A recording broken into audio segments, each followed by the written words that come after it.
బయట పోతున్నా, సాయంకాలం మాట్లాడతాం. హలో హలో సూర్యనా? చెప్పండి. అవును మాట్లాడు, చేద్దాము. అందరూ 40 లక్షలు చెప్తే మళ్ళీ తండోరు కొట్టింది నీ చైతన్య పురవాయిస్తే నువ్వు పురవాయించేది ఏంది? చైతన్య నాతో అసలు మాట్లాడు. నువ్వు ఊరికనే ఓవర్ యాక్షన్ చేయబాక. నీకు వచ్చినారు దాము వాళ్ళు, చెప్పిన ఊర్లో వాళ్ళు అందరూ మాట్లాడినారు. మళ్ళా నువ్వు తనుగా తండోరు కొట్టించేది ఏంది? ఆపేద్దామని.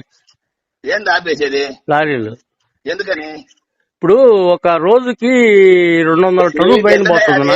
ఆయన సొత్తు ఏం కాదు కదా. నాకేందంటే మా ఊరునా, మీ ఊరైనా కూడా మీకేం కాదు కదా. మాది మా ఊరు దానికి బయట నుంచి మీరు తీసుకుంటే మేమేం చేయాలి ఇక్కడ మా గ్రామం తరఫున? అవును, నువ్వు పెద్ద నాయకుడు గానే. నేను నాయకుడు కాదు, నేను ఊరు పౌరుడిని. అవును, ఊర్లో అందరికి ఇచ్చాం కదా, 40 లక్షలు ఇచ్చి కొన్నాం. అదే ఊరికే రాలా మాకు. ఈ కొనేదానికి ఏంది, కొనేది ఇవ్వరు. నాకేం చెప్పలేదే. అవును, ప్రతి ఒక్కరు బొడ్డు పెడతారు, నీకు బొడ్డు పెట్టి చెప్తారు. నువ్వు బొడ్డు చెప్పాలి, బొడ్డు పెట్టబడి అదే ఆపుతా.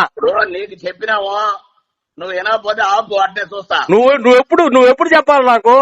ఎప్పుడు చెప్పాలి? అంటే మేము మనుషులు కదా, ఊళ్ళో మనుషులుగా కనపడలేదా నీకు? మాత్రం ఐపీ పెట్టినప్పుడు మాత్రం సత్యనారాయణ కావాలా? అప్పుడు కూడా ఏం చేయలే. ఎస్ఐకి చెప్తామన్నారు కానీ చెప్పలా మీరు. చెప్పలేదా? ఐపీ పెట్టినప్పుడు సత్యనారాయణ కావాలా? వాడు ఎట్టంటే మాట్లాడినట్టు తెలుసా మీకు? ఇప్పుడు కొరవప్పుడు మాత్రం నీకు నీ ఇష్టం వచ్చినట్టు పాటు పడతావు నువ్వు. అవునా? నువ్వు ఆ రోజు కూడా ఏం చెప్పలా. నీ పాటు ఏం జరగదా? నువ్వు తండోరు కొట్టించి పెట్టు, ఆపు అతలు చెప్తా. కానీ నువ్వు కానీ నేనేందు ఆ రోజు మాట్లాడు, నాకు అయిపోయింది అంతా. కానీ ఆపు అవతలు చెప్తా. ఆపుతున్నా ఈ రోజు. నువ్వు ఆపేదా? ఆపుతున్నారు. అసలు ఆ ఊర్లో పాటు పాడుతుంది నువ్వు ఎవడు? 10 మంది ఆపుతావు చాలు. 10 మంది కాదు, నీకు 100 మంది వచ్చినా ఆపు. ఆపుతా.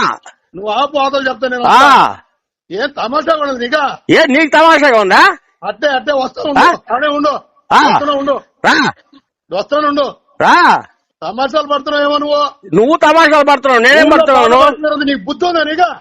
నీకుందా? వస్తా నా కొడుక ఉండు.